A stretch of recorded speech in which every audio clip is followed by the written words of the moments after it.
Sajo hurries down the street, calling for Aika to wait. Annoyed, Aika orders him to stay away because he is being incredibly bothersome. When Sajo protests her bluntness, Aika counters that his persistent behavior leaves her no choice. Sajo wonders if he truly annoys her that much. Aika confirms it and demands he stop immediately. When he claims he can't, Aika declares she can no longer tolerate this dynamic. Suddenly, a football flies out of nowhere, narrowly missing Sajo's face and leaving him in shock as it zooms past. Sajo reflects on his life as an ordinary high schooler known on campus mostly as a persistent stalker. To him, Aika is a beautiful goddess, and his massive crush drives him to approach her passionately every single day. However, the near miss with the football triggers a psychological shift inside him. Seeing him dazed, Aika briefly drops her irritation to ask if he is okay. Sajo quietly confirms he is fine. Aika quickly recovers her cold demeanor, warning him that this danger is exactly what happens when he stalks her.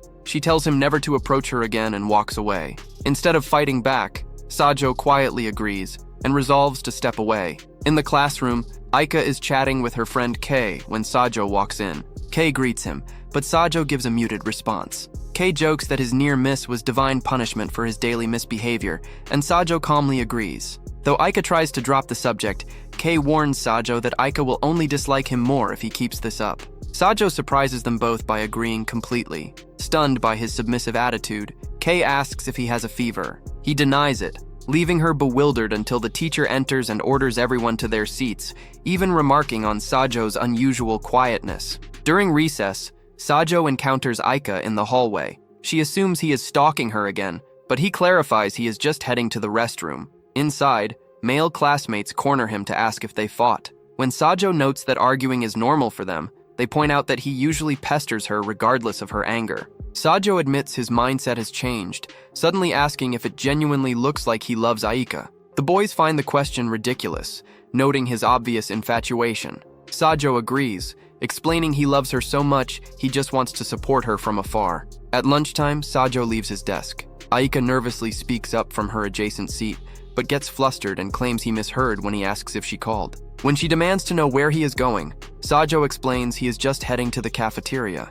Nearby students are shocked by his restraint, whispering about how he usually makes a massive scene trying to share her lunch. Embarrassed, Aika tells him to leave before time runs out, and Sajo quietly complies. Eating lunch alone in an isolated spot, Sajo questions his own feelings when a girl approaches, addressing him by name. She introduces herself as Rina from the neighboring class. When Sajo asks why she sought him out, Rina playfully tells him to guess. Finding the game annoying, Sajo calls her a pain, prompting Rina to comment on his harshness before leaving. Later, a classmate tells Sajo a female visitor is waiting for him. Rina appears at the door. Sajo notes his shock that a cute girl is seeking him out, which infuriates his classmate, who accuses Sajo of flirting around while pursuing Aika. Just then, Kei and Aika enter, creating instant tension. Aika acts cold towards Sajo and leaves to fulfill her duties as class helper, accompanied by Kei. Left alone with Sajo, Rina worries she gave Aika the wrong impression.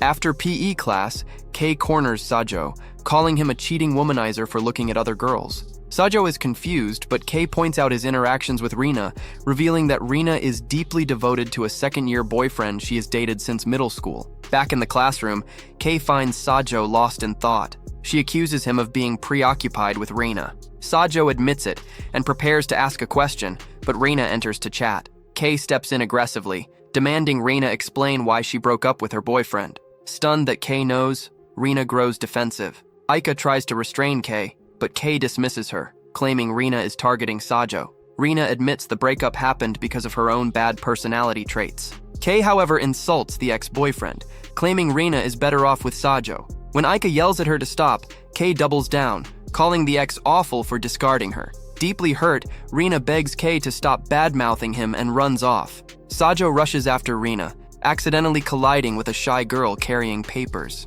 He apologizes, but the girl runs off. Tracking Rina down, Sajo apologizes for Kei's insensitivity. Rina questions why he's apologizing for someone else. She notes that Sayo never mentions Aika around her, and he explains past experiences taught him not to discuss other girls with a female companion. Rina calls him an experienced romantic, though Sayo admits he's never succeeded in love. When Rina notes everyone knows he loves Aika, Sajo concedes but admits his heart has cooled after so many rejections. He asks about Rina's romance, and Rina opens up. Her boyfriend mentioned Aika was his type, prompting her to break up with him. Though she knew it wasn't a deep declaration, she found it unacceptable and tried to use Sajo to make her ex jealous. Sajo sympathizes and shares a middle school story about being rejected by a girl who insulted his looks, whose boyfriend then tried to hit him. As he flew backward, he rammed face first into Aika's chest. Rina is shocked, and Sajo adds that Aika immediately screamed and slapped him. When Rina asks why that made him fall for her,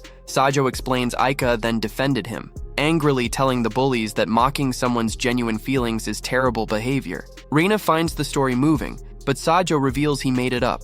Bewildered, Rina listens as Sajo clarifies that while that specific event didn't happen, Aika is exactly that virtuous. It began as love at first sight, but he became serious because of her kindness when she first extended a hand to help him. Sajo declares he is essentially an Aika fan, viewing her as a goddess and choosing to support her from afar.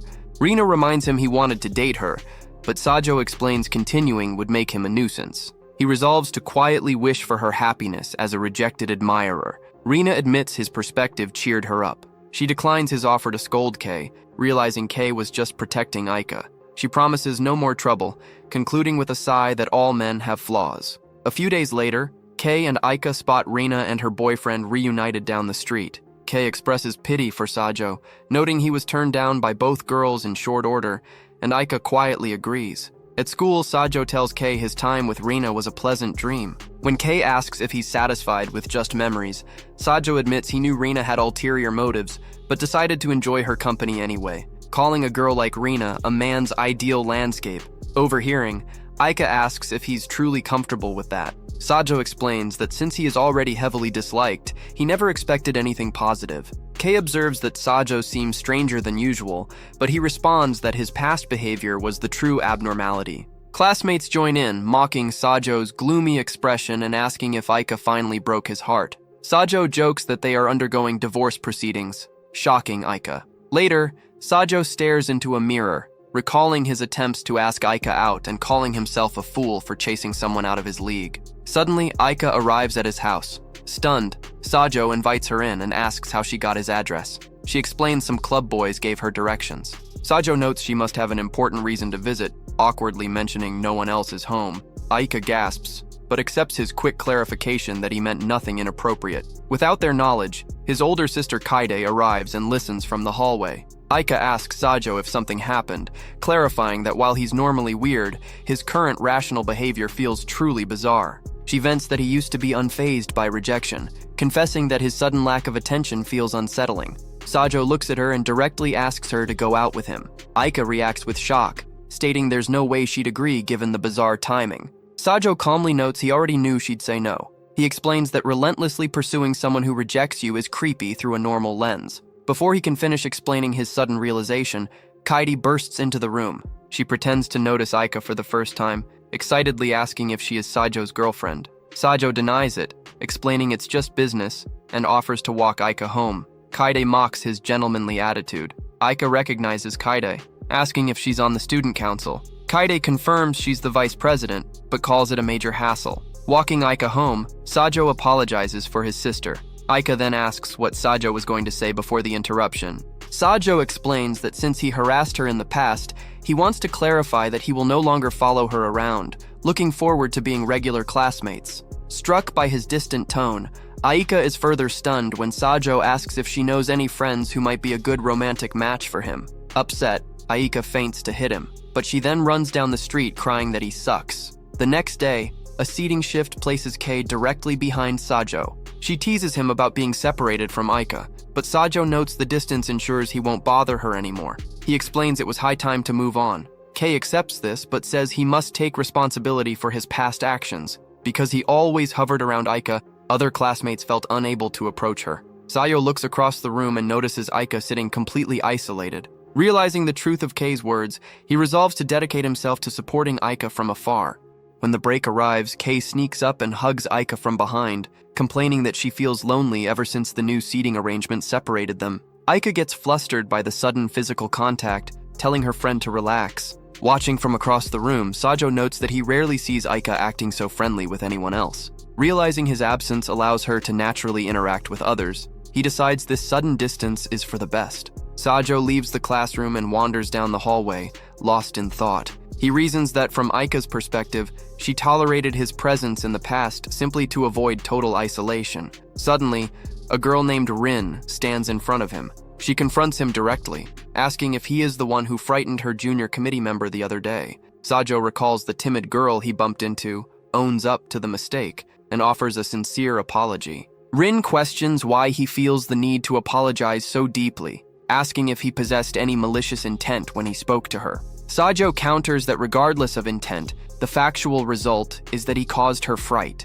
Rin points out that despite her youthful looks, that innocent girl is actually his upperclassman. She adds that under normal circumstances, his willingness to help someone struggling with a heavy load is an action that deserves praise. Sajo is relieved to hear this, but apologizes once more before trying to excuse himself. Rin commands him to wait. Addressing her by name, Sajo asks what she wants. Rin is surprised he knows her identity, but Sajo explains that everyone recognizes the charismatic chairperson of the school committee for morals and discipline. Rin admits that must be how the general student body views her. Changing the subject, she notes Sajo has an incredibly low opinion of himself, explaining that the girl's defensive attitude stems from an insecurity around male students. She guides him to the student guidance room to talk properly. Rin explains she is convinced he held no ulterior motives, noting he does not appear to be the pretentious type. Rin shares that the girl is Yu, describing her as a hardworking committee member. She explains that while the members take pride in their duties,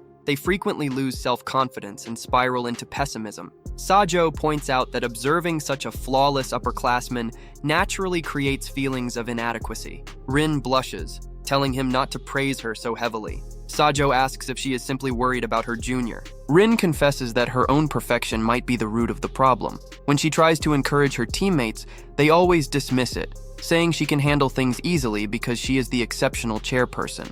Sajo notes that the teammates are essentially saying she could never comprehend their actual struggles. Sajo explains that ordinary students are not looking for a perfect upperclassman to give them profound encouragement. Rin is stunned, asking what she should do instead. Sajo advises her to simply tell them not to let it get to them and follow it up with a firm pat on the back. They do not want her to lower her standards to sympathize. They want her to keep leading and pulling them forward.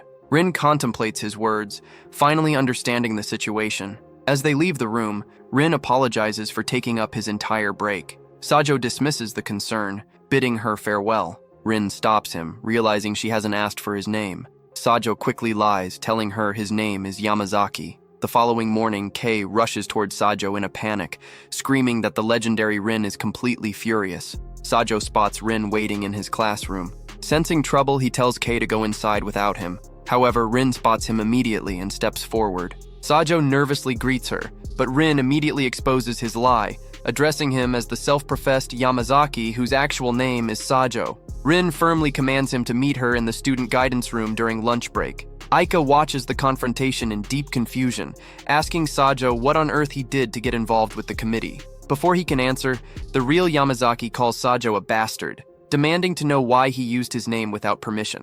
Sajo notes that Yamazaki should be thrilled a beautiful girl called out his name, and Yamazaki awkwardly concedes. At lunch break, Sajo reports directly to the student guidance room. Rin asks if he intends to apologize for his deception. Sajo counters that he regrets causing her to miss lunch the other day, offering one of 2 chocolate pies he bought to make amends. Rin accepts the treat, but demands to know why he lied. Sajo explains that having his name remembered by the head of the committee would only bring complications. Rin admits his blunt reasoning hurts her feelings, pointing out that he offloaded his troubles onto an innocent classmate. Sajo reassures her that Yamazaki was delighted. Rin cannot understand why one student dislikes her attention while another is thrilled. Sajo notes that Yu seems to understand the logic. Yu panics, stammering nervously. Rin steps in, telling Sajo to stop frightening her junior. Yu finds her courage, explaining that Yamazaki was likely delighted because Rin is incredibly beautiful. Rin blushes, telling Yu to stop saying embarrassing things, but Yu insists it is the truth. Rin quickly changes the subject, telling Sajo that falsifying his name is a bad habit, and instructs him to be careful. Rin then clarifies that the main topic is separate. Yu has been anxious about rejecting his kindness during their first encounter, and wanted to formally apologize and thank him. Yu then thanks him for calling out to help when she was struggling with a heavy load. She declares she will use this experience to conquer her insecurity around men, promising to do her best. Sajo wishes her luck before making a swift exit. Back in the classroom, Kei directs Sajo's attention across the room, where Aika is happily surrounded by classmates. Sajo watches with a proud smile. Kei teases him for looking exactly like a proud father, asking if he will join them. Sajo declines, stating it is better if he stays away. He reflects on the scene, realizing his overbearing presence was the main obstacle keeping her isolated all this time. Suddenly, his phone vibrates with a message from Katie. After school, Sajo heads to the student council room, grumbling about his sister behaving like a demanding boyfriend. He enters and asks what she requires. Kaidi explains that the summer school visit tour requires an overwhelming amount of material gathering, leaving the staff completely overwhelmed. She demands his assistance, stating they will take any help they can get. Sajo scoffs at being relegated to basic labor, but Kaida counters that he is exceptional at administrative tasks. She blackmails him, reminding him that she kept quiet about him lying about his age for a part-time job, leaving him no choice but to work. Sajo asks if she will summon him tomorrow, and Kaidi confirms it, promising an adult magazine as compensation. Sajo clears his throat before admitting he might consider it. Kaidi calls him disgusting and orders him to meet her at exactly 7 a.m. The next day, a cheerful group of girls surrounds Aika, asking to hang out at her house to see her adorable little sister. Kei excitedly tags along too. Aika happily grants them permission, and the girls immediately plan to buy cake from the shop by the station. Sajo then walks in, and Kei informs him of the trip. Sajo responds that his personal level is too low for such a space. A classmate laughs, pointing out her house isn't a dangerous dungeon. Sajo looks at Aika and asks if it is truly all right for a large group to invade her home. Aika glares back, declaring she will never allow her sister Airi near him. Sajo nods, stating he expected as much, leaving Aika looking stunned by his easy compliance. After class, Aika tracks Sajo down in the hallway, nervously trying to invite him to her house after all. Before she can finish, Rin appears and calls out to Sajo. Rin asks Aika if she can borrow Sajo for a moment, adding she can wait if they were in the middle of a conversation. Aika quickly panics, insisting everything is fine, and steps aside to let Rin take him away. Inside the student guidance room, Sajo asks Rin what she wants to discuss. Rin offers her sincere gratitude, explaining that her advice successfully helped support Yu. However, Rin explains a separate issue has arisen. Yu is depressed because she believes she failed to make Sajo understand her true feelings. Rin then demands his unfiltered opinion about that. Sajo confesses he was simply disappointed by Yu's naively shallow resolve. He explains that Yu didn't apologize just for his benefit. She was merely frustrated with herself for letting her defensive panic reject pure kindness. Rin asks if he is genuinely dissatisfied. Sajo clarifies that he praises her desire to overcome her flaws, but her words implied she was merely using the incident as a convenient stepping stone. Rin asks if that is inherently bad. Sajo points out that if she had independent resolve, she shouldn't have brought Rin along, as Rin's presence grants her an artificial shield of courage. Rin remarks that Sajo is incredibly unsparing, but also praises him for being very perceptive. Sajo explains his ability exists because up until recently, the only thing he focused on was understanding one single person, and he has simply stopped doing that. The story then shifts to the lively gathering inside Aika's home later that day. The visiting classmates crowd around the dining table presenting cakes to Eri, telling her to choose whichever she likes best. Aika gently intervenes, reminding her sister that guests choose first. Eri happily agrees with a bright smile, causing the surrounding students to gush over how adorable she is.